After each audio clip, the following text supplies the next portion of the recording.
If you can get 90% retention on your first 6 seconds, you're going to be in the top 1% of content served up to the algorithm. Okay. So if I'm dominating the first 90% retention on my first 6 seconds and nobody else is in my niche, I'm absolutely winning. So how do you do that? I'd be shocked if I could say one word that people could do better in their hooks. Implement shock. Blessings, folks. Welcome back to another episode of the Hitstreak. I'm your man, Nick Hyder. And folks, I've got an extra special treat for you joining me in the Hit Lab today. This lady needs no introduction. She's broke the internet at least twice that we can prove. We're still working on figuring out the rest of the times. Right, but folks, check it out. I'm going to get right into it. She's the CEO and founder of VIRALIsh. All right, she is running viral campaigns for brands like Land Rover, TikTok, Charmin, Airheads, all my favorite foods, as a matter of fact, if I'm not mistaken. Folks, all I know is they're raking in over 1 billion views monthly. I'm going to get right into it. Adley Kinsman is in the building. How are we doing, Adley? In the building. I'm so happy to be here, Nick. Thank you for having me. It's a long time coming, considering we're in the same city. We finally made our schedules align, and we are here. We're doing it. First hit of the day. We're on a roll right here, right? So there's so many directions. Bless you. There's so many directions that we could take this sucker today. And the first time I actually was able to meet you in person was at a event that you guys were kind enough to invite us to last year at y'all's spot. We just call it the Big House. We just call it the Big House. We call it VIRALIsh House, but it was either that or an office space. And what are creatives going to do in an office? You know, we turned every bedroom and more into a set. So there's a set in every room in that house, and that's been perfect for us. That's what I'm talking about. So this, when it comes to social media and digital marketing, this is something that I'm extremely fascinated with. All right, so I'm looking to learn a lot today myself, but especially the framework, the way that you guys do things. You know, how do you hire the right people to support your stuff? What is it that you're actually even trying to accomplish when you do these things, right? So, Adley, at the end of the day, your story is pretty awesome. All right. So coming from the music business, at the end of the day, what was it that made you get into this? I know music was a big passion of yours, but really entrepreneurship, right, was the real thing, right? Yeah, music was how I got into the field of entertainment, but I think deep down I always knew that it was just the conduit. It was just the vessel to entrepreneurship. I was always more intrigued by how I was going to market the music than I was actually making it. And so that was a pretty good indicator to me. But at the end of the day, I'm so passionate about organic social media because we are living in the greatest wave of free advertising that the world has ever seen. Let's go. And teaching people how to capitalize on it. When we're consistently doing 1 billion views a month and creating and distributing that at that level, it has to have a framework. And we've been so consistent with that I just want to go scream from a rooftop. Here's how you can get attention on anything that you want. Yes, it comes down to great storytelling, but as creatives, you have to put a framework around it to do it consistently. And at the end of the day, if you're a business and you're listening to this, you know that more attention equals more leads equals more sales. So if we can help you go from 300 average views to 30,000 average views or even 3 million average views, think about what that's going to do for your business when you learn how to storytell appropriately and take people through the sales cycle in organic social, which is free. It's free. And so that's what you can tell I'm passionate about it. I'm excited to be here and talk about it today. So fire away. Well, again, you can't do business with somebody that doesn't know you're there, right? Yeah. So they got to know that you're there. But there's I think the hardest part is to get started. Oh yeah. It's just simply to get started. So we all started in school, in kindergarten, most of us. And then we went for at least 13 years and they gave us a diploma at the end, right? So I can tell you this, if after about 5 or 6 years, if I didn't know what grade I was in, I would have been out. I'd have been like, this is stupid. Does this ever end? What's going on? Getting started is the first place, but how do people grow in social? When they're getting started, how do they go from first grade to second grade?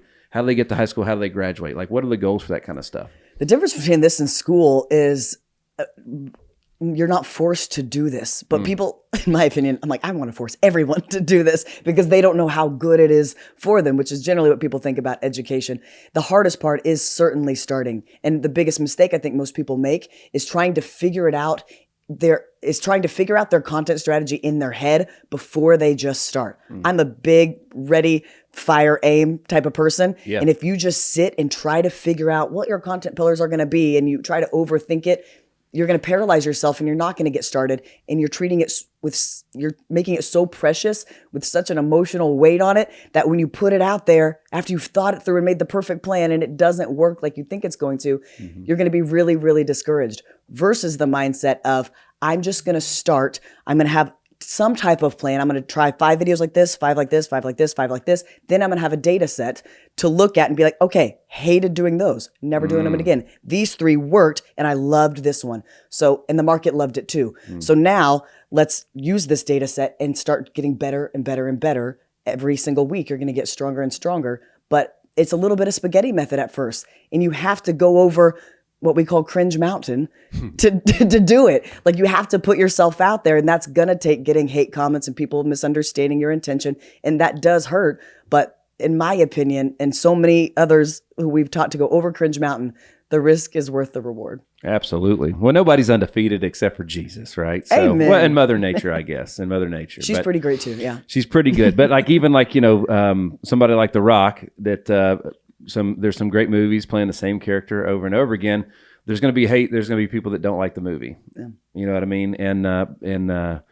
But as a matter of fact, I think that was the hardest thing with my son growing his YouTube channel was, as a dad, was seeing the shade that was thrown at a 12 or 13 or 14-year-old at the time. But if you're not getting it, you're not reaching enough people, right? That's like kind of like the thing, you're doing the right thing. Yeah, absolutely. You're not getting wide enough if you're not receiving the hate. And the haters are always the loudest. So if you see your comment section is just hate, if you're doing something inconsistent with your own beliefs or personality and you're overstretched and you're getting negativity, maybe pull back. But if you're doing something that you love and it's authentic to you and you're putting it out in a way that you're proud of and you're getting hate, I'd say stay on that path, because the haters are the loudest. And it's so easy to just go on and cut somebody down because there's pride. You feel better about yourself when you're cutting other people down. That's right. And the people who are really proud of what the others are doing, we're not always in your comment section being your biggest cheerleader. We should do a much better job of that for each other. Yeah. But sadly, the world doesn't see it that way. When it comes to all the social media platforms, all right, which ones are like, I think they're all important, right? So I'm like, if you're going to do one, I do them all, and there's some of them that I don't really care for, but the content's not for me, it's for other people anyways, right? So as far as that's one of the most common questions that I get asked is, which one's the most important? There's YouTube, TikTok, Facebook, LinkedIn, Instagram, and X. I call them the big 6, and then there's spinoffs of even those, right? So which one's the most important in Adley's world? In my world, it comes down to monetization, right? What is your ultimate goal? And I don't think you should just focus on one. You've already made the content, put it everywhere, right? Why you may surprise yourself by saying, YouTube, I'm not really going to focus there. And that could be your biggest platform. But you're not going to know if you don't throw it up there. And you already did the hardest part. You already made the content. Yeah. And it's so easy just to throw it up. So definitely do all of them. But I think you're going to find your main 1 or 2 where your audience spends the most time. And for me, especially in the beginning and still today, because of our catalog, is Facebook. It's the biggest. It's the easiest to share and have something go viral. And we made most of our money, all of our money really, in the early days, making things just go viral. And Facebook was the easiest place to do that, and they paid the most. So that has been what we focus on the most. But as a marketer, it's probably the one I focus on the least. I focus on Instagram. Wow. Okay. So let's stay there for a minute. So is because, like, especially in the younger crowds, Facebook is like where all the old people go. Yeah. Right. Facebook's where all the old people go. But however, the businesses, even like if you watch Shark Tank, that's what they talk about the most, boosting posts on Facebook to launch their campaigns. Why is Facebook such an important, like, what are they doing different than everybody else? What's the reason for that? Besides the fact that they're the biggest, right? Besides the fact that they're the biggest, like, you log into so many websites using your Facebook profile, right? They're so integrated. And as far as the news feed and shareability and the data that they have, Meta just is far superior for data and being able to serve people things that they think that they want. And it's the easiest to spin up pages and get the most reach, I'd say, out of the gate. Got it. That and TikTok. So if you're optimizing just to make money the way YouTubers make money, where you're making content and people are placing ads inside them, or the platform is, then you're focusing on YouTube and Facebook for monetization. But my guess is most of the people listening to this aren't focusing on making money from the platform paying you for views. So for marketing, is your audience mostly spending time on Facebook? Are they mostly spending time on LinkedIn or Instagram? I would focus on I don't care what you enjoy using, but for marketing, where you're putting a focus on putting content out there, I would focus on where your audience is. Where are they spending their time when they're waiting in line at the bank? Yeah. You know, when they're just scrolling, laying in bed at night, what's their platform of choice? Be there. 100%. I know, we've been really focused on this here for the better part of 5 years. And when I met Bradley in 2020, he was like, dude, I can only tell you what I've done and what worked for me, right? And basically he said, just start putting out. I wasn't doing any video at the time. We were doing all static images. And we started doing video. And he said, dude, you need multiple ones a day across all platforms. He's like, and if you do it well, 3 years, you'll wake up and things will be different. And if not, 4 or 5 years from now, you'll feel it.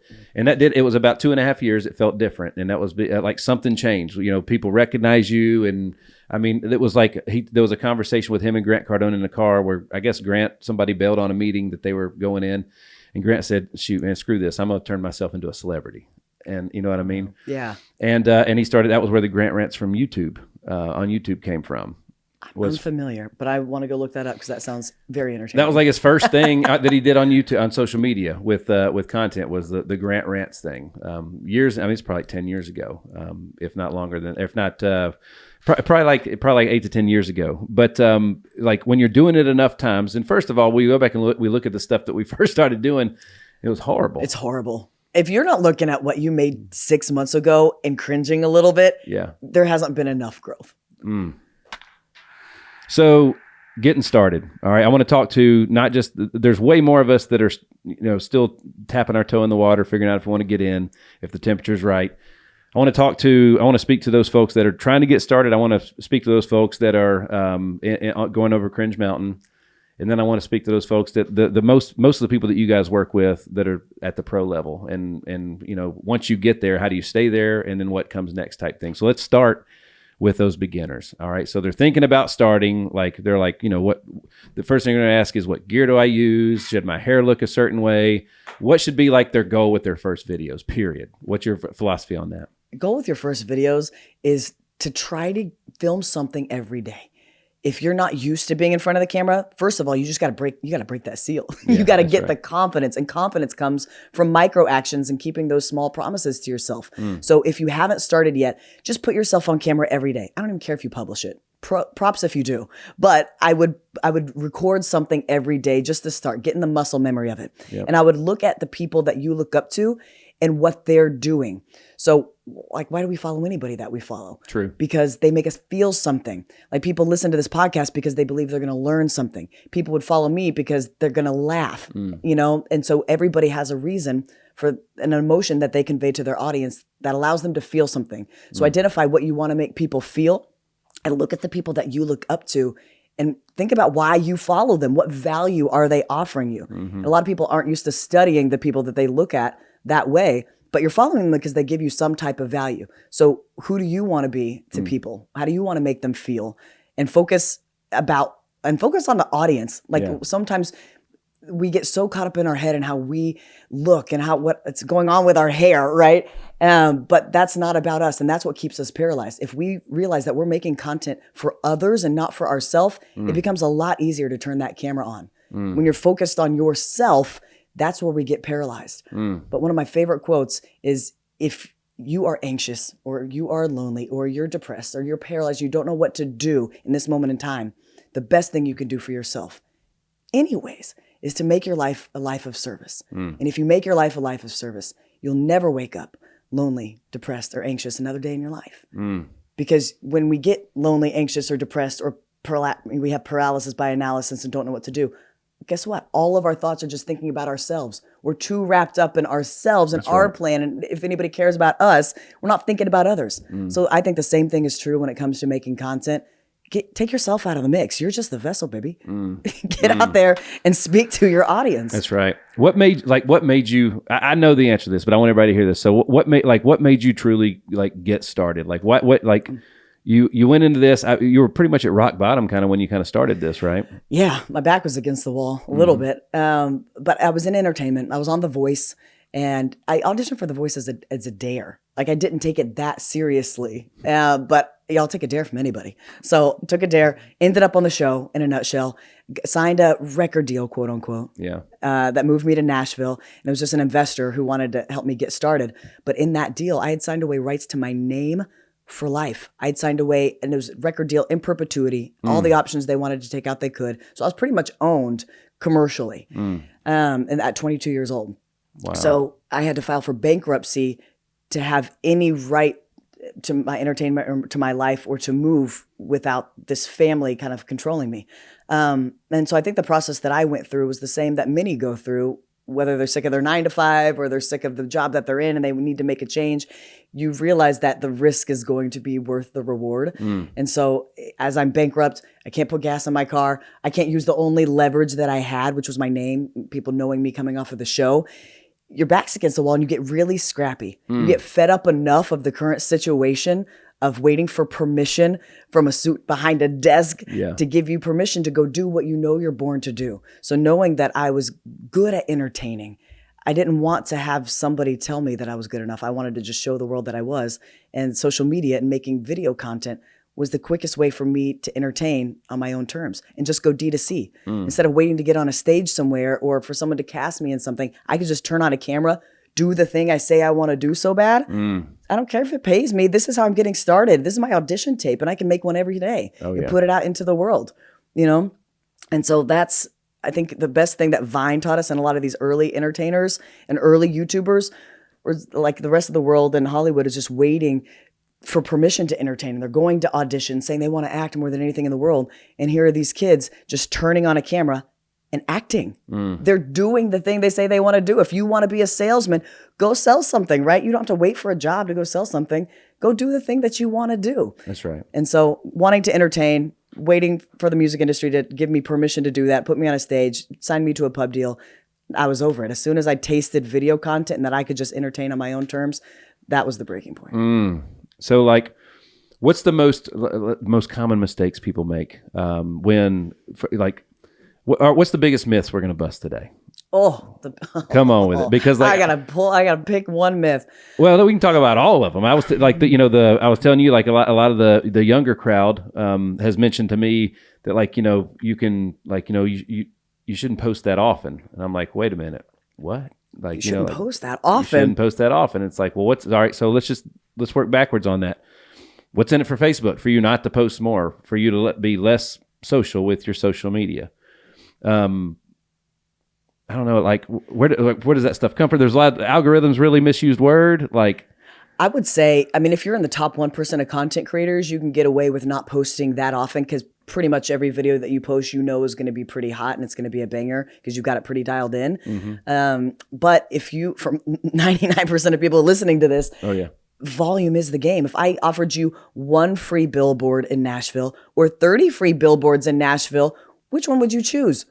We'd choose 30 free billboards. We'd choose 50. We'd choose as many as we could. And say, Nick and I, if we're in the same industry and we're going after the same avatar and the same audience, and you're publishing twice a day and I'm posting twice a week, who has more watch time? Who has more watch minutes? Who's in front of that audience more? Who's the algorithm going to prefer? They're going to prefer you. Absolutely. Right? So volume is the game. And because you're giving yourself more data to make better decisions, to make better content. Everybody has 100 bad videos in them.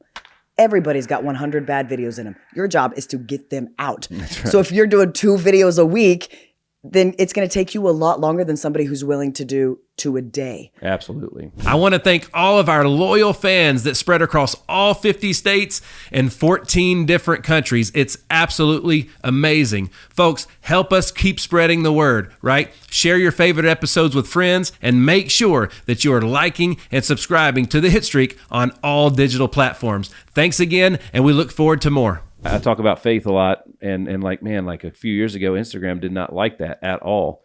And all of a sudden, like, we went from, each post would on average reach thousands of people. All of a sudden they went down to like hundreds. And it's something that we still are fighting with today.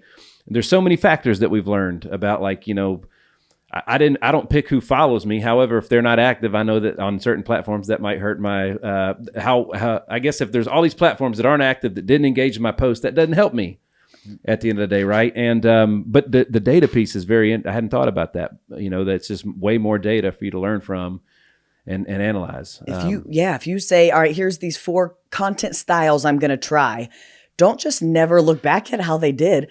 Pick your 4 that you're going to start with trying, and then look at the data and what worked. The magic is at the intersection of what you are very passionate about, what your expertise is, what the market wants to learn from you or experience from you, and what your effortless ease is. A lot of people just talk about what their effortless ease is. They use their personality or that spark, that magnetism about them and their expertise, but the market doesn't care at all, right? They're missing that piece. They're just talking out into the ether.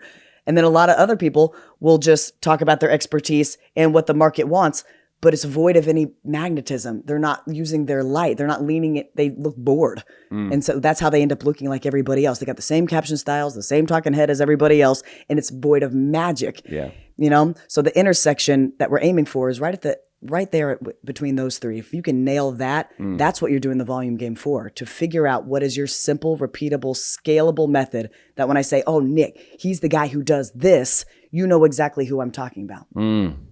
Simple, repeatable, scalable. Oh, I love that. Think about Hot Ones.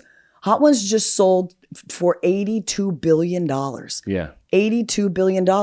And it's a simple, repeatable, very scalable model of an interview style where they just eat progressively hotter buffalo wings, right? And they're selling buffalo sauce.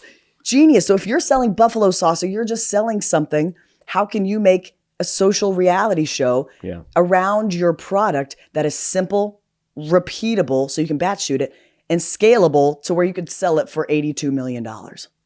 So, I mean, you literally just described McDonald's in real estate, right? You know, I mean, like it's the same type thing. So they're selling hamburgers, but they're really a real estate company, right? So Hot Ones has a huge show with celebrities, but they were really selling sauce on the back end. So again, you're starting to see, that's the whole thing that we're about, is getting information from the people that need it to the people that have it, but more importantly, breaking down the playbook of top performers so you can have success too, right? There's a lot of things that they have in common, you know what I mean, to get there. So what I'm hearing today is that we're in the attention game. We are. We're in the and you attention are game. whether you want to be or not. It's not an option. Like people are like, I don't choose to participate.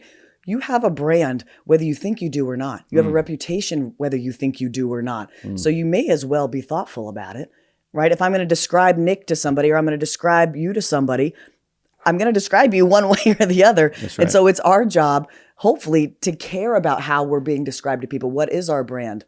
And be a little bit more thoughtful about it. No doubt. So there's a lot of talk around the personal brand development these days. All right. So, you know, there's in a conversation with Brad, he said, it took me this many years to build an 8-figure company, but with the personal brand I built at the same time, now I can launch them over and over and over again. So he says, you know, your personal brand is, you build that because it can launch anything else you want, including your company or whatever, because you might sell your company. And when you do, you sell the brand with it, right? So are you guys focused more on, like, you're working with Land Rover, TikTok, Charmin. So, I mean, it's a combination of both. You work with people like me who are working on their personal brands, and you're working with some of the largest brands on earth. So what's the biggest difference? Like, what advice would you have for those? Should I brand my agency? Should I brand myself? Like, what would they do to get started? I think the personal brand is a catch-22. Okay. To be honest, I know everybody's all in on it right now. We're both all in on it, right? Yeah. But on the back end of that, you could have a Russell Brunson issue where you had trouble getting the ClickFunnels valuation that you wanted because you were the face of it. You were the whole shebang. So if you leave, it becomes less valuable. I'm trying to separate myself a little bit from VIRALISH right now so VIRALISH can grow its own legs and be its own thing and isn't so reliant on me in every aspect of it. So yes, I'm growing my personal brand to grow the business, but it is this delicate balance of a creative's worst words, systems that you have to put in place. Right. To have anything scalable. We've realized you have to have these systems. So even as a creative or creative agency, it's difficult for me naturally to put those in place. But I think you have to build both in tandem. And if you're a real estate agent or an agent or something like that, you are your business. So I don't think there's like value in you trying to separate the two. You're not going to exit yourself. You know, Right. But so I think the personal brand for agents makes the most sense. Gotcha. Because if I got the option of 15 agents and I just really like this guy and his name's the first name that pops up into my head because I see him the most, I have the most exposure to him, I'm gonna go with that guy. Yeah. You know, I was talking to our friends over at Brand Builders, and they're focusing on, they're saying like, one of the next big movements is getting the executives of those large brands and building a personal brand for them, because now you've got the large company with the large brand and you've got a successful, trusted personal brand backing it, which is just, that's how they kind of take that to the next level. Yeah. Like Elon and Tesla. Yeah. Like Steve Jobs and Apple, That's right. That's right. So, and that's a really good point. I haven't thought of either, because when we were a long time ago, when we were running nightclubs and restaurants and stuff, we had a big shout out to Randy Huth, because like he was one of the magic pills for our company. He was like the secret sauce. And one of the hardest things we had to do is he would open a place with us, and then when we'd send him to open the next place, it was hard to keep the other one popular. Everybody would follow him to the next place, and it kind of defeated the purpose type thing. So that's really good, man. That's really, really good. So you like your Facebook experiment, let's say, taught you a lot about human psychology and attention. Oh man, Nick, this was the greatest experiment, to the detriment of my reputation. Going into COVID, I felt like I was a generally well-liked individual. We were just doing prank videos with me and my husband. And then we saw the money and the opportunity that was there to entertain not just 100 million people that we were entertaining. We saw the opportunity to entertain billions with different styles of content than my husband and I were making. So we hired staff to lean into all these different types of content, crazy things caught on Ring camera, redoing candid camera type stuff, wild cooking things. And so we experimented with all these different types of content. And that's when the hate really, really came out. Okay. And I had that decision to make, okay, do I keep playing small, just doing what appeases the audience and let the people pleaser in me win? Or do I go as wide as I possibly can to run a wild experiment on the difference between what people say they want to watch versus what they pay attention to? And that's what we ultimately learned. The hate would be so loud in these comments on, say, cooking videos, but they would keep watching. They would have the highest watch time of any of our videos. We would make something that we were really proud of, something that was excited to put out into the world, and it would tank. Tank around 1 million, 2 million views. But compared to like 50 million or 100 million on quote unquote trash content, that's the data speaking. I don't want to make that stuff, but if I can print $35,000, I'm going to do it for my family. You're going to do it. You're going to do it. We're all going to do it. If I said, hey, go in the backyard and you're going to make this really crappy video, it's going to take 8 minutes of your life, but I'll hand you 40 grand. You would do it. Right. And so that's the decision we were faced with. And we did it. And it changed not only my life, it changed everyone that touched me's life. That sounded bad. It sounded like it changed everyone in my circle's life. We're going to keep that in there.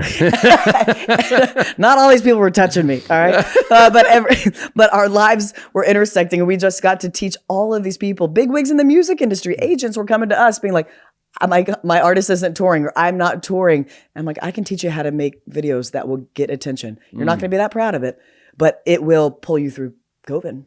Absolutely. So, and it's kind of like, so basically in music, if you have that, you got how many one-hit wonders are there out there, and then how do they recreate it again, right? And how do they recreate it again? So once you get the first one, you guys had the experiment, and stuff was working. So basically, you're saying it's really important to listen. You gave a voice to your voices, but you have to listen when they send information back, right? That's a great point, that a lot of people have gone viral accidentally. Like everybody's had that video that like popped off and is doing a couple million views. Or even I asked somebody yesterday, I said, you told me you're going viral. That's amazing. Can I ask how many views is viral to you? He goes, 40,000 views. And I'm like, that's awesome. Because he was used to 400 views. Something doing 40,000 is viral to him. Viral is relative, right? And so that, to me, I love that. And so if I can help you replicate that over and over again, because I said, do you know why that worked? Did you study why that went viral? And he goes, oh no, I'll never be able to do that again. I'm like, yes, you can. You absolutely can. And so that's what we were studying when we did not make money unless a video was doing over 1 million views. So every day we wake up, we're making 8, 9, 10 videos a day, a minimum of 3 minutes long.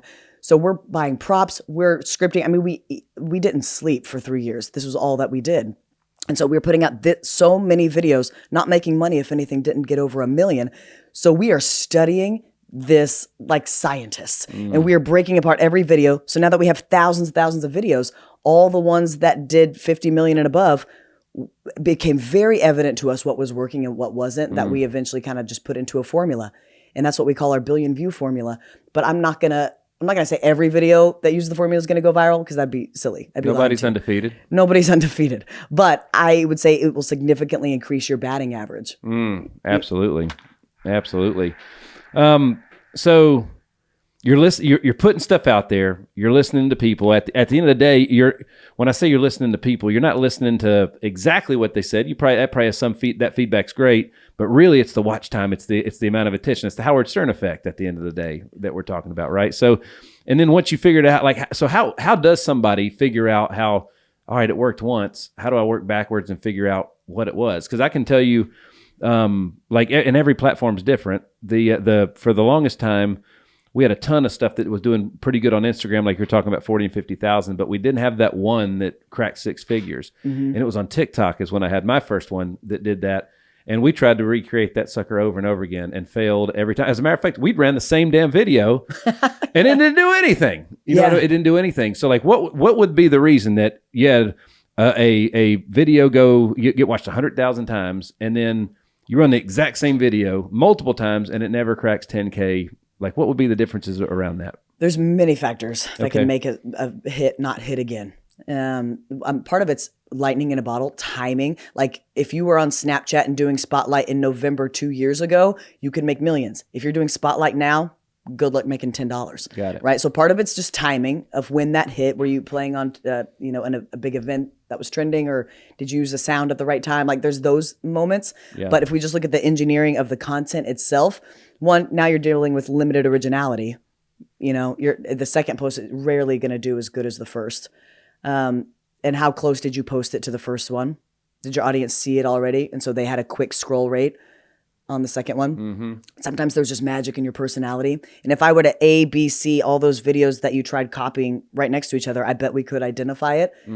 Maybe it was your magic. Maybe it was this the way you showed up that day, or if you wore this shirt over a different shirt, or something just happened in the algorithm that day.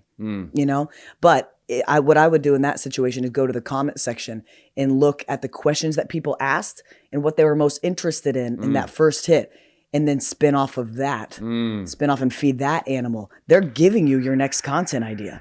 On TikTok Shop right now, we're extremely bullish on it.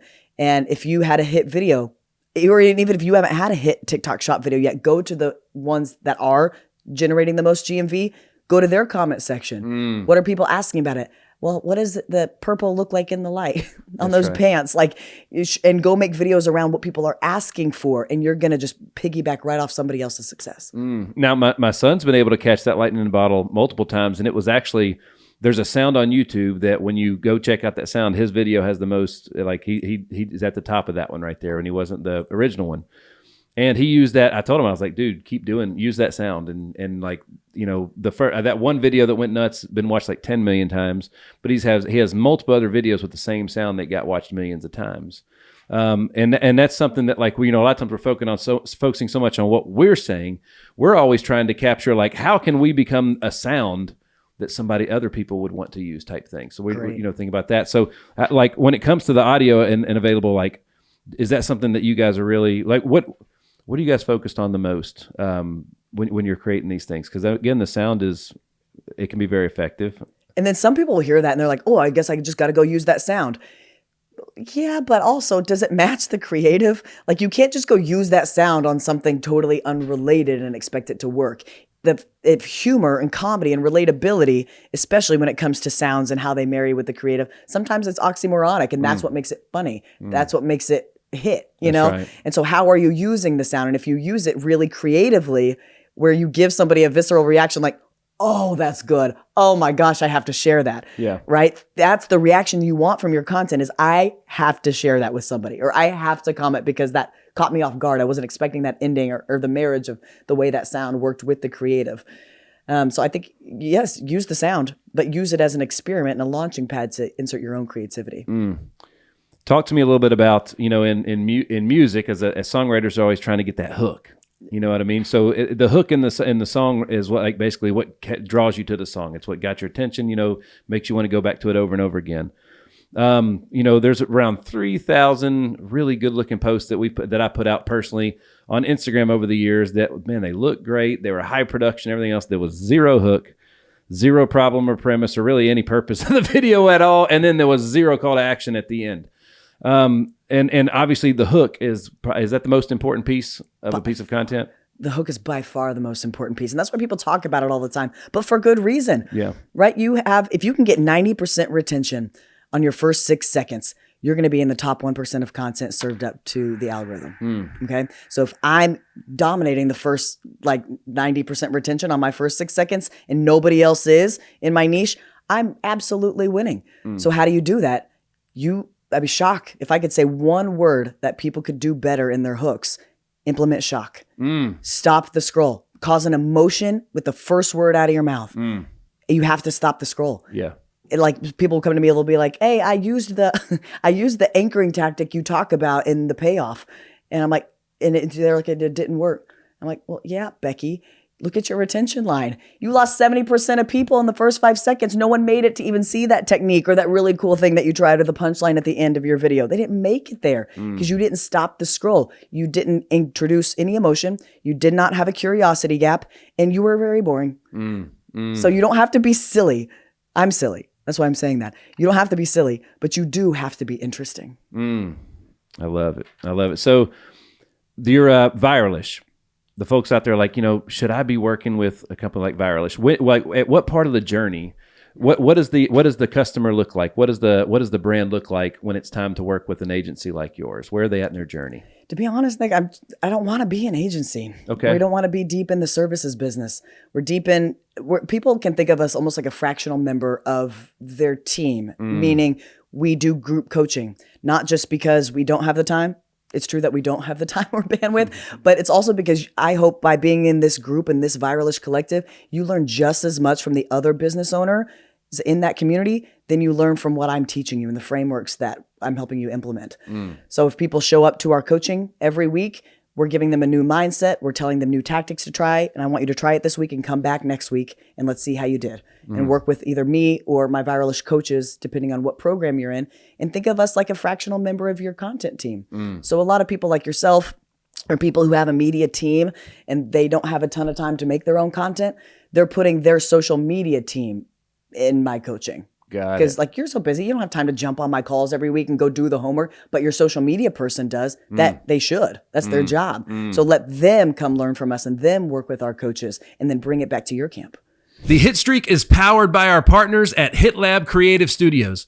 Whether it's launching your brand new podcast, rebranding your current podcast, or taking advantage of any of their other content packages specifically for your social media needs, the HitLab is a one-stop shop for you. Visit hitlabstudio.com for more. I want to go back to those myths and stuff because I can imagine if you've gotten people's social media people, brand social media person coming into you and so on and so forth.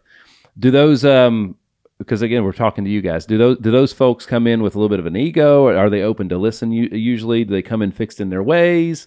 It's, I don't know, man. It seems like there's, I wouldn't say a lot of ego, but everybody wants to be right when it comes to these things, and I just want it to work. Right. Yeah, I don't care about being right. Yeah. I hope that everybody that comes to us, they're usually in a spot. People who come to VIRALISH are usually in a spot where they've tried everything that they think they can, and they're still not getting the views that they want. And they're at a place where they're like, just tell me what to do. And so that's what we're there for, is to just tell them, hey, you did this right. You're on the right track here. Go try this next week. Go try this framework. Have you thought about it like this? Because for most brands, businesses, or personalities, it's very hard to read the label from inside the bottle. I have the same problem. I'm the plumber with leaky pipes.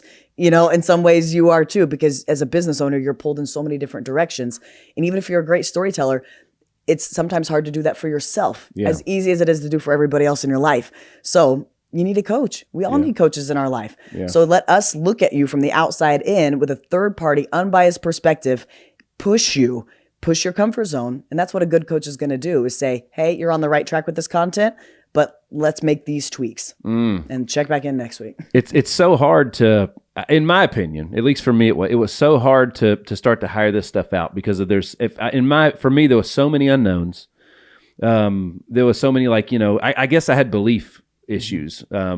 Maybe in myself, maybe it was in the platforms. I don't know. But there was because at one point in time, man, we put a whole lot of time into something called MySpace.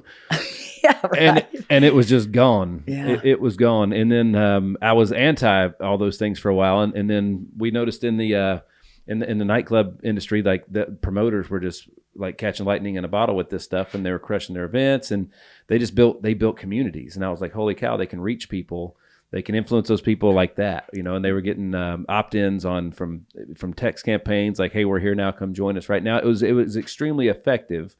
And when Rhiannon and I got into the world of health insurance, like we were like the only people on social media for a couple of years that we could find anywhere in it. If you just Googled Health Insurance Tennessee, we were all that popped up. And so like it really helped our SEO even while we were figuring stuff out, because like they just typed in our name and boom, boom, boom, boom, boom. There was all these trustworthy places that people could go and say, yeah, this is legit. They could verify who we are. We were doing what we said we were going to do, and we were passionate about it. And that helped us. That like at that time, it helped us big time. Now a lot of them are trying to get in on it, or they are getting in on it and doing those things. But again, it's like you said, it's boring, or you hear from them only during slow times of the season, which is something that we notice all the time. In my opinion, when it's slow, you got to do more. And when it's busy, you got to do more. Right? Yeah. And that's why I think everybody should. If you don't want to be the face of your business or you don't have time, find somebody who does. Hire a kid, put him on camera, and pay him to make videos. What an awesome job. And a lot of people, that's all they want to do is they know social media, and they just want someone to pay them for their knowledge and to execute for them. So if you've got a cool business or a brand or a restaurant, hire a kid to be the face of it, who has good charisma and is hungry to figure this out. It'd be the best investment you make. No doubt. And it may take a couple times. Nick and I were talking about how we've hired all the wrong people along the way. Oh, yeah. It's just the rite of passage. I think it's a price you have to pay. And it's hard if you're hiring somebody to know how to do something that you don't know how to do. It's hard to lead them because you're like, I don't know what to do. That's why I'm not hiring anybody, because I don't know what to tell them to do. But if you hire the right person, you just say, here's the outcome I want. Go figure out how to do it. Yeah. So, and there's so many price points when it comes to hiring those folks, and you should, especially getting started. We outgrew a lot of the people that we were working with in the beginning, right? And we outgrew them quick, and that was kind of they did a good job, and that was their niche was beginners, and they just kept turning those suckers in and out. But we hired a lot of the wrong people. So how does I think I had a belief system in, did it work? I had issues with, did it work? I had beliefs in, should I be the face of this or whatever it is? And honestly, I like being the face. I like it when people watch old Nick on their screen. As a matter of fact, I'm all you wanted. I'm the only thing that you should see on your phone if we're doing a good job, right? But like, how do you hire the right agency? Not every agency is for everybody. Maybe you guys are. You guys for everybody? No. Okay. No, because and this is the journey of me as an entrepreneur too, and figuring out, okay, VIRALISH is getting a lot of attention. What do we want to do? We would leave a ton of money on the table if we don't do done for you services, because everybody just wants, okay, you guys know how to get the views, just do it for me. We have a very small and very lean team, and some industries are easier than others, and some people are easier than others. Yeah. Like I've only taken a couple one-on-one clients, and I don't want to, because I only took them. One, because I knew that I could help them, and because they said, Adley, tell me to eat glass and swallow it, and I will. I'm like, I can work with this guy. That's right. But most industries, it's just, I'd prefer group, not just for the time, but because it's about building community, as you said. Because if we do it right, I could not jump in that group for 2 months, and we've built a community so strong of business owners who are figuring this out together, and online entrepreneurs who are all on the same mission, on the same path, and they're going to get unquantifiable value out of doing that together with guidance from VIRALISH. But I don't want to do it for people, because I'd prefer to teach a man to fish, not just keep giving them the fish and their whole business is reliant on me. So when this episode comes out, 2025 is just getting started, right? And folks, if you're not taking advantage of all these things that she's talking about today, I think you're freaking crazy. You know what I'm saying? And I would say just get started. But like, these platforms are forever changing, right? So you you guys crack the code, it's working. You've got something that's scalable, repeatable, and simple, and then boom, the platforms change, right? So how are you guys able to navigate through and almost kind of like set the tone for everybody else when you're doing it? You know what I just realized is the same bitch I had about the suit behind a desk giving me permission to entertain and be successful, and that's why I pivoted to social media, is happening with social media because we're also beholden to the platforms. I was built my entire business on the back of Facebook and Snapchat, and then they changed their algorithm, and I lost 60% of revenue overnight. Overnight, 2 Octobers ago. Thankfully, we saw it coming a year in advance and could build and prepare. But if you build a business on social media, and they own you, right? They could flip something tomorrow and you're in big trouble. That's the only place you're getting your leads from. So using it to build community and a feeling of trust that you can take them wherever. Just like Taylor Swift leaving country music and going to pop. Yeah. She had built a community so strong, didn't matter that country music was screwing her over or she didn't own what she wanted to own. She can go wherever she wants, and she could sell him a towel. She could sell him a fart. She could sell him whatever because she had built a community and the trust. That's right. That's what you're going for. You know, and you had mentioned, I've lost profiles, and dude, they hurt, especially like when I wasn't ready for that. And and think about that. Like, at what point in time does it make sense? Obviously, if you're big on Instagram and you lose Instagram, you can hopefully get them on, get them to another platform, and that's a big deal. But like, when they're losing accounts, how many accounts should like somebody have, and when should they have backup accounts? Backup accounts require maintaining. So we have backup accounts just for syndication, but not like, I don't have a Adley backup Instagram. Okay.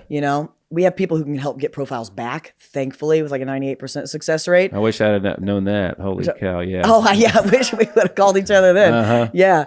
But even that, I mean, that's nice to have in your back pocket, but I would rather start from scratch with a brand new account than try to revive an old dead backup one that was really dormant. I'd rather bank a bunch of content that's really hot and then launch a new one fresh and just get the golden star right out of the gate doing all the things that the platform tells you to do.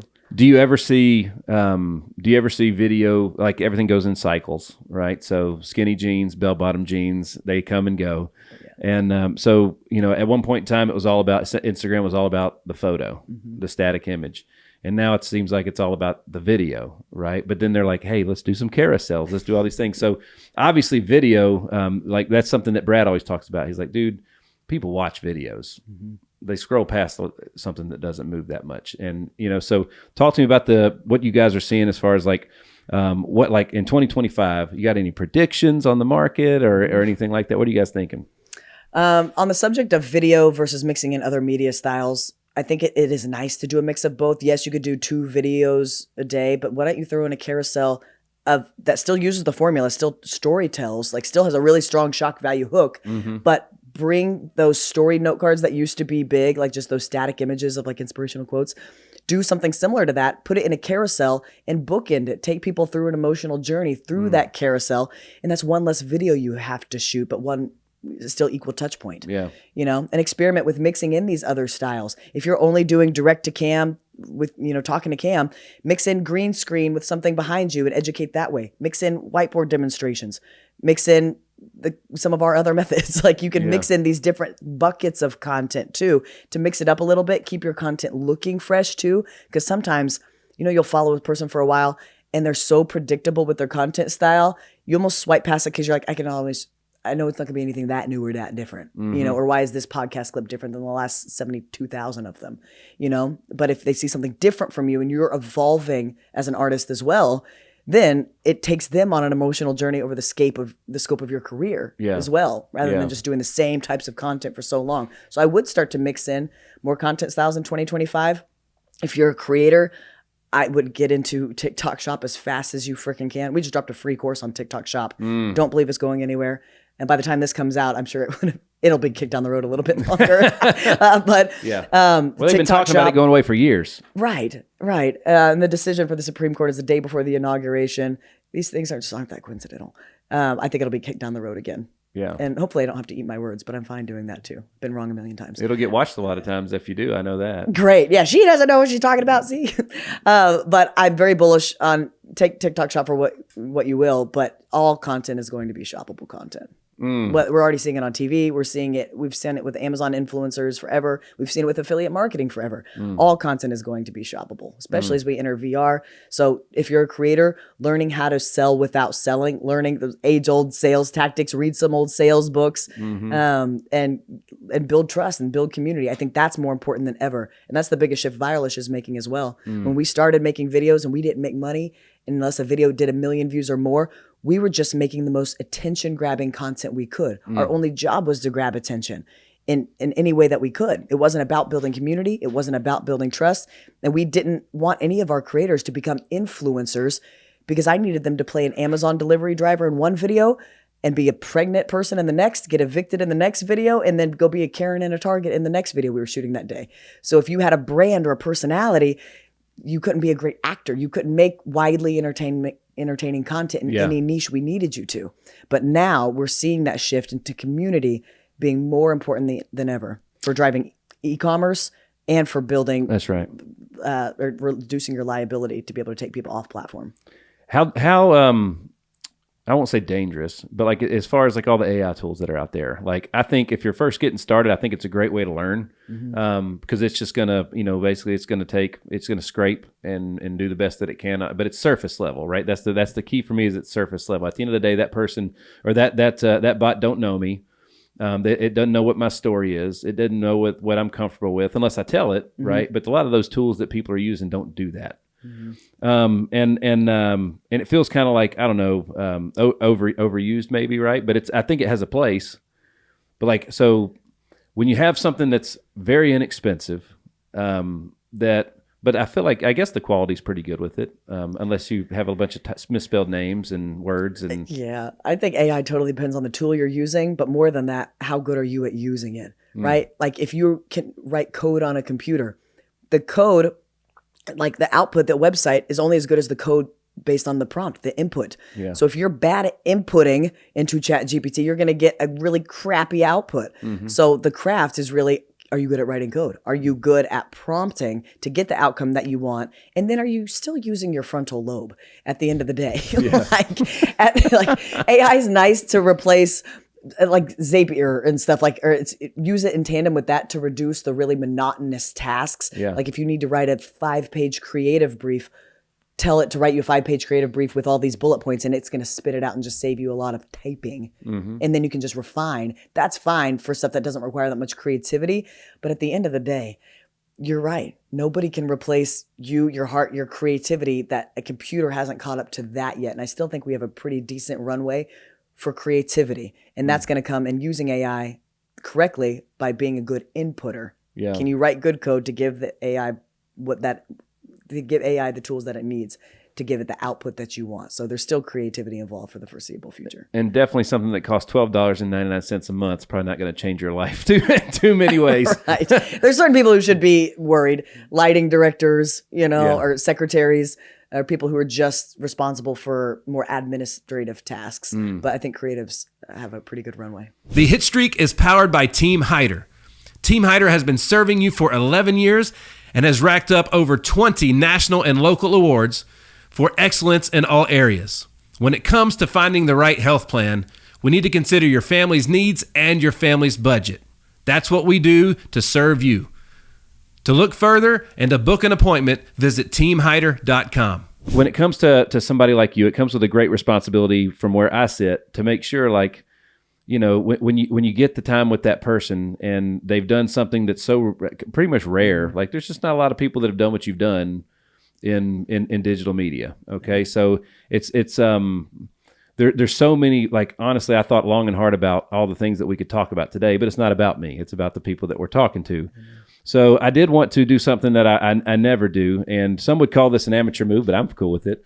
So, if I was to say, Adley, like, when you look back at this episode, he should have talked to me about this. He should have taught me about that. I wish I would have spoken about this. Is there anything that like just stands out to you? I'm probably crushing it like I always do, but if I'm not, I just wanted to open that up for a minute because I do want to talk to you about reruns.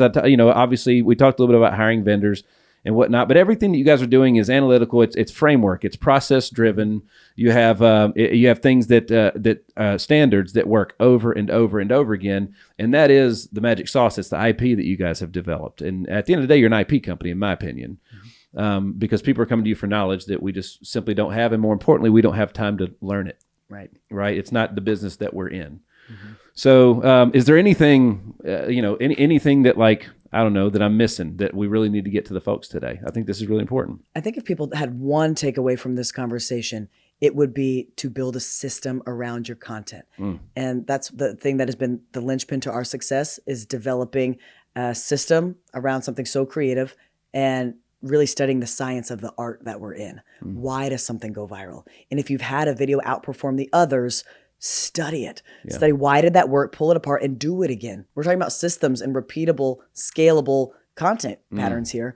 So do it again, and keep yourself in the game. And you'll be amazed at what you can do if you just make a video every single day. Then make 2. And whatever milestone you hit, push your boundaries a little bit further.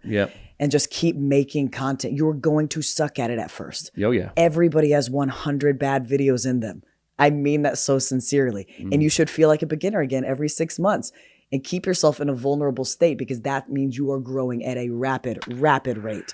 So if you're scared to start, I hear you. You're not the first, but we don't want you to stay there for too long. Just start trying and get somebody around you, get coaching, get people who are just even a couple steps ahead of you where you're at, and get 1% better every single day. And your life will be radically different in 1 year from now.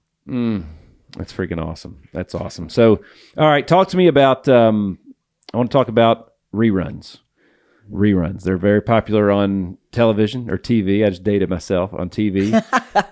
There's Friends episodes rerunning right now, and that's something that, again, we have, I'm always pushing the team. It's like, don't forget about the hits that we had, because they're going to get played over and over and over again. And we can control if that, we can re-release them. We can remaster them just like you could do in the music business, and sell them 2, 3, or 4 or 5 times. What advice would you guys have? How often should they use reruns? What should they rerun? There's a video of us breaking open an ATM that has made us over $250,000. And we've run it 6 times, 7 times, because it prints every single time. We'll re-edit it a little bit, run it again. One of the biggest mistakes people can make is not rerunning their content. Tweak it a little bit, but you already had a hit. So some people will have a hit and they're like, man, I got to work so hard to find my next hit. And I'm like, no, you don't. You just found what worked. Why would you move off it so quickly?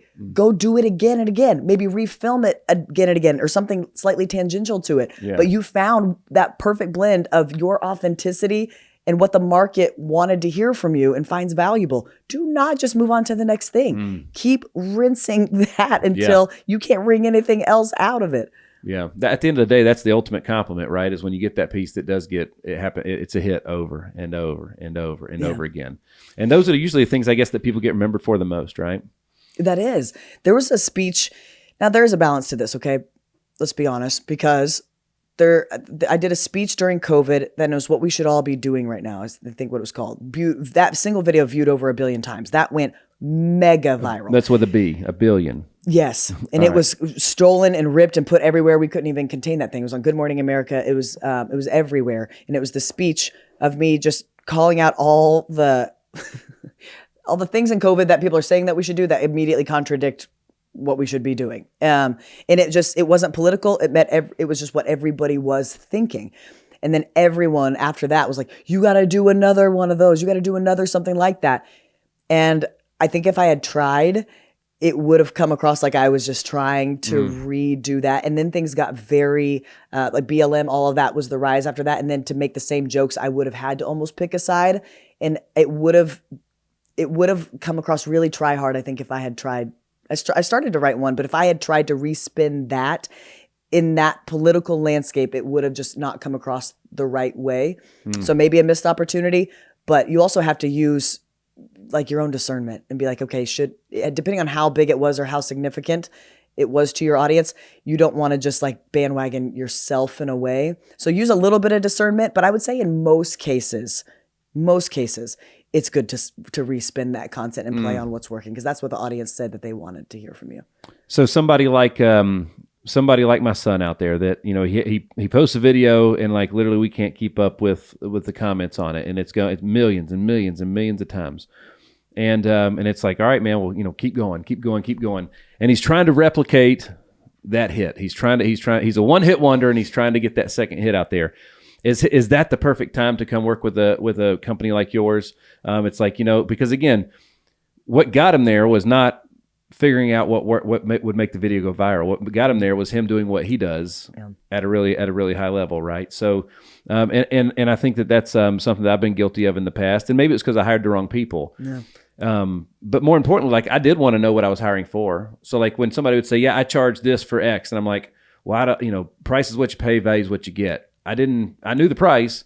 I couldn't associate the value yet. I couldn't connect to it. Yeah. So I had to DIY certain things because once I edited my first video, I was like, holy shit, that's a good price. yeah, I want to work with that guy. He knows what he's talking about, right? I saw the value through doing that. Obviously, creating sets and all the gear that you guys have that, and all the rooms that you guys have at that unbelievable spot. Like there's the basketball place, there's the pool, there's all the stuff inside, there's the weight room. You guys have an unbelievable, like it looked like a Planet Fitness over there. We got so lucky, so fortunate. That was Dr. Josh Axe's old place. Yep, and congratulations to him. He had a huge book launch last year. Yes. Well, it's last year. It's this year when we're talking today, but when this comes out, it'll be last year in 2024. And I went to his book launch. It was really good. Very good. Yeah, he's freaking awesome. So how did you guys get that spot? That's a good question. Oh man, we had been renting big houses, and every time that we would rent a big house, our revenue doubled, like actually doubled, because we would have all our creatives in one spot, and so they would, instead of just waking up they would wake up in their apartments and be like, man, I'm by myself all day. We got to find someone's house to go to. And it just didn't expedite any type of process. So when we just made a clubhouse, essentially all the props are there. Everybody shows up there every day and uses each other. Volume tripled, quadrupled. Just when everybody had somewhere to go meet every day and be inspired and learn from each other. And so every time we would rent a big house, it was, undeniable what that did for the company and for everybody inside of it. And so then we had done that enough times, so we're like, all right, we have to have a big space. Everyone's coming to my house every morning and they're tearing it apart. So we got to do something. And then we started looking at houses because we knew that worked. We knew that setup was better for us than office spaces too. Mm-hmm. And so we found this house, and Josh had sold this company, was moving to Puerto Rico for 3 years, and he had to get out by a certain amount of time because his wife's already in Puerto Rico. Mm-hmm. And so it came with all the furniture, everything. It was just the biggest God thing, the most beautiful. Serendipitous. And so everything was there. And we've kept 98% of it as he left it because he did an amazing job. Oh, it's absolutely incredible. It's if it's the house that should have been used to film the Fresh Prince of Bel-Air. It's just in Nashville. It's incredible. It's absolutely incredible. Thanks, Nick. All right, so let's see. People ask me this a lot. Who's your favorite guest you've ever had? I'm like, well, you're going to ask me to pick my favorite Golden Girl? That's impossible. I can't do that. But you guys have worked with some really cool, some amazing people and literally brands that are household names and worldwide. What's the funnest concept that you guys have ever kind of had to wrap up for somebody that you're like, damn, that was awesome? To be honest, I probably can't even talk about my favorites because of NDAs, but there's celebrity publicity stunts that will do, just designing viral moments.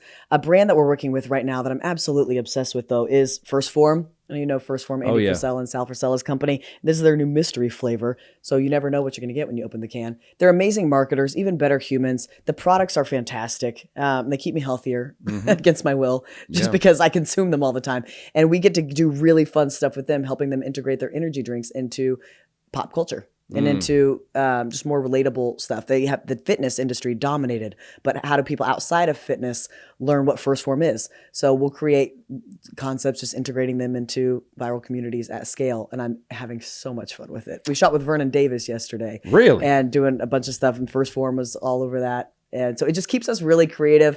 And what is the blend of celebrity, viral content, wild stuff that's just very entertaining to watch? Yeah. And how do we edify brand messaging at the same time? So they've been probably my favorite client to work with today. So what does a conversation like that go? So you're working with somebody like Andy, these monsters, these monster brands that have already had tons of success. For me, I might be like, should I say that? I don't want, is that like, because you're like the energy when you walk into the room, it changes the entire game, right? So that it's a massive energy that you have, and honestly, your whole staff feel like it's rubbed off on them. It felt that way when I was at the event, and they were all there. Good. I'm glad. So when you look at somebody like that in your face and you throw them, you're like, well, let's throw them the dumbest thing we could think about and see what that happens. Is that how that works? Like, how do you decide what's presentable versus like, no, we gotta let that marinate for a little longer? sometimes you just have to paint the vision for them. Like one of the, let's see, here's a first form video we did where an Amazon delivery driver comes up to the door, and it's the time of the year where people are focused on giving back and feeling good in Q4, and Christmas and the holidays and all of that. So we had a spread for Amazon delivery drivers at VIRALISH House that day. And then we had one of our actors pretend to be an Amazon delivery driver during this gap that we had in the day.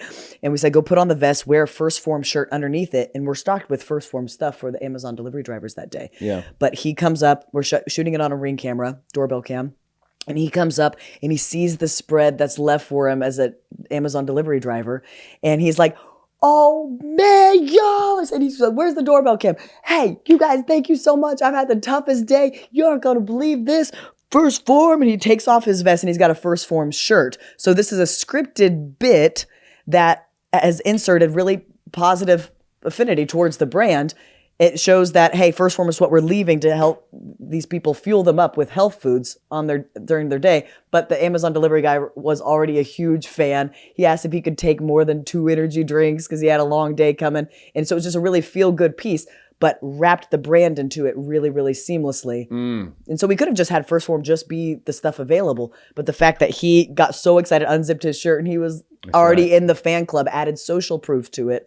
And then we pin top comments that are like, oh, I love this flavor, or First Form's the best, just from big pages. And that's where our syndication comes in. And so we'll design viral moments for brands, and then we'll syndicate them out, that same narrative, once that was proven to work on a small level.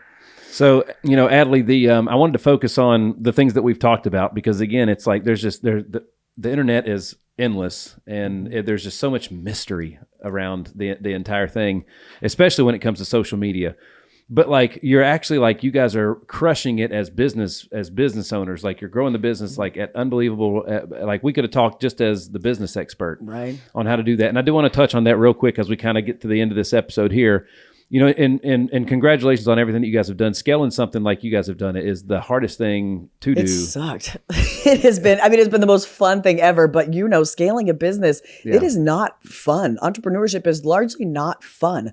And you're just getting kicked in the head every single day, it feels like. But when the outcome is that you win, and you've decided that to be the case. When I was bankrupt, when I was at my lowest low, I already knew my outcome. I'd already decided it. So then my mindset during the valleys is just like, oh, okay, this is just going to make one heck of a testimonial someday, because I already know my outcome. I'm already committed to that. I just don't know how long it's going to take. God gives us a lamp to our feet, not a flashlight. That's right. We only get to see the next right step. But if you already know that you're going to be successful and you're going to serve and have impact at a high level, you just got to keep yourself in the game. That's your job, is to just get a little bit better every day and commit to the path.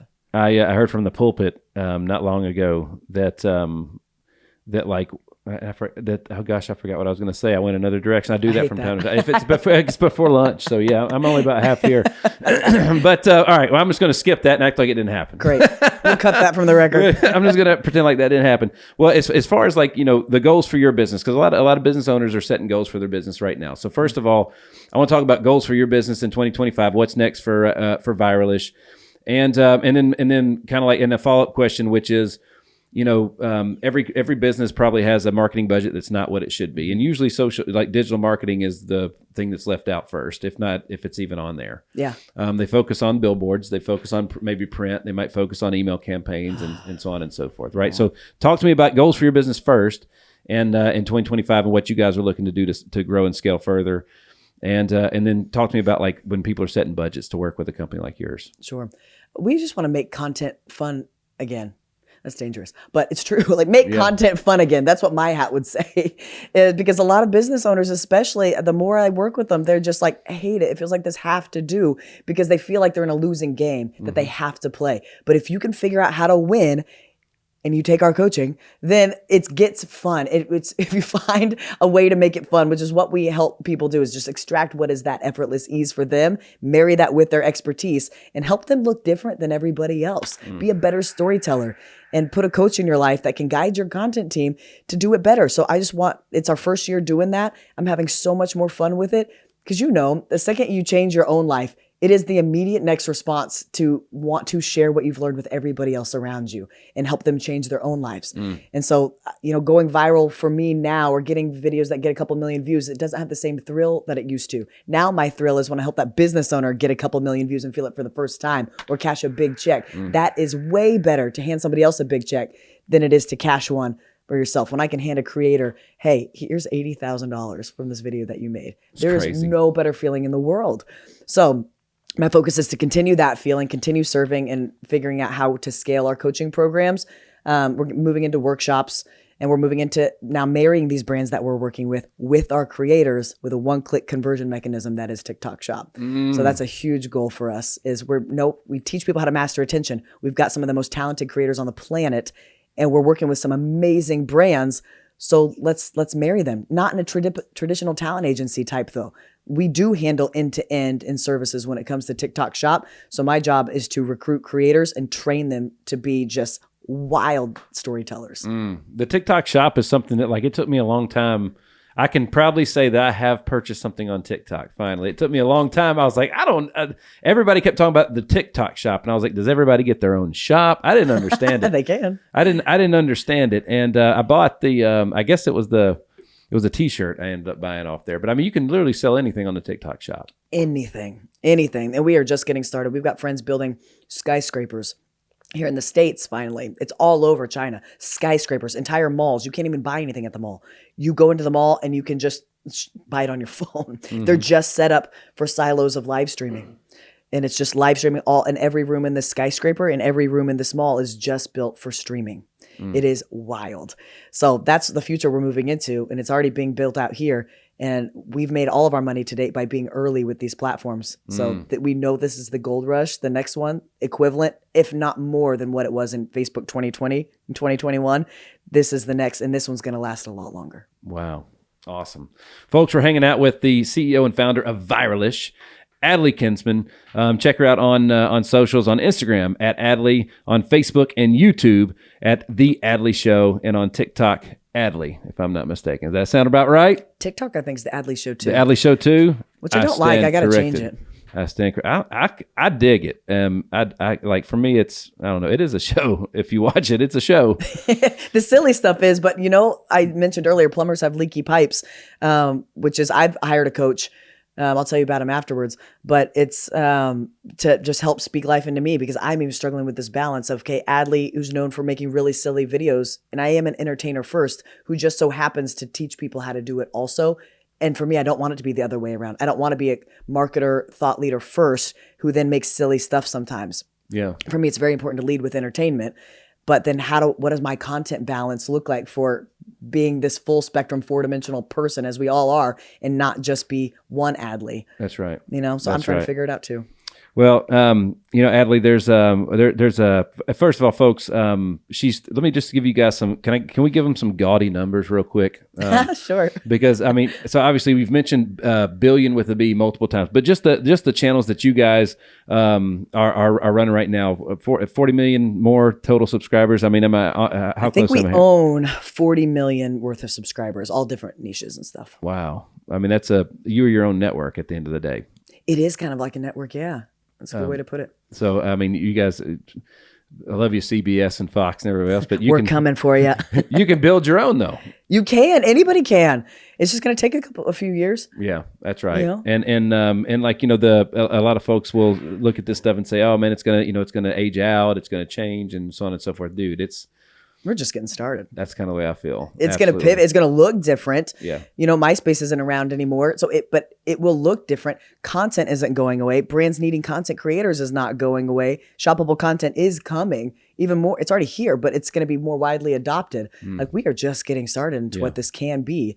And we are just in such a unique spot right now. So if you're not taking advantage of it, please get somebody around you who could take advantage of it, or you're going to really kick yourself in about 8 years from now. Absolutely. Adley, any final thoughts for everybody out there today? I kind of just did them, but just get in the game if you're not in the game. And if you're in the game and not seeing the results that you want, come check out VIRALISH Coaching. We're happy to coach your team up and help set you on a better path, or get somebody in your life who can continue pouring into you until you feel really, really confident.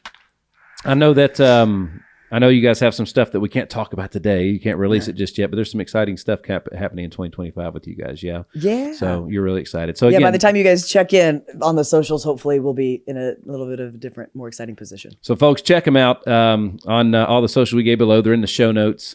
Adley, this is again, you're a freaking star, man. Gotcha. Congratulations This has been on great. everything you've done. And you're not only you're changing the game, but you're changing lives along the way. So, and entertaining people. And it's this is a huge compliment in the fact that like you're a badass at business, but like you still get to have a lot of fun, and that's a hard thing to do. To be you're the perfect storm of take what you do seriously, but not yourself. I love that. I haven't heard it said quite like that. Yeah, because I think that is true. I take what I do extremely seriously, too seriously, but I don't take myself seriously at all. You know, you got to take the ego out of it if you want to grow a business. That's right. Well, it's the perfect storm. So, again, your time is extremely valuable. It's the only it's the only currency we invest that we don't know the current balance of. That gets one. Boo yourself. That was great. That was it. So again, thank you for the time today. I'm so grateful for you have a great team. Again, pinning you down. It's the same thing with me. It's hard sometimes, and you're on a totally different level. The Hitstreak is powered by Rack Financial. When it comes to your credit card merchant processing, Rack Financial is efficient, reliable, and trusted. At the end of the day, when it comes to processing your credit card payments, they make it simple, the way it's supposed to be. Check out Rack Financial. Well, once again, Adley, thanks so much for the hang today. We love you, and congratulations on everything, girl. Thank you so absolutely. Folks, thanks again for tuning in to another episode of The Hitstreak. I'm your man, Nick Hyder. God bless.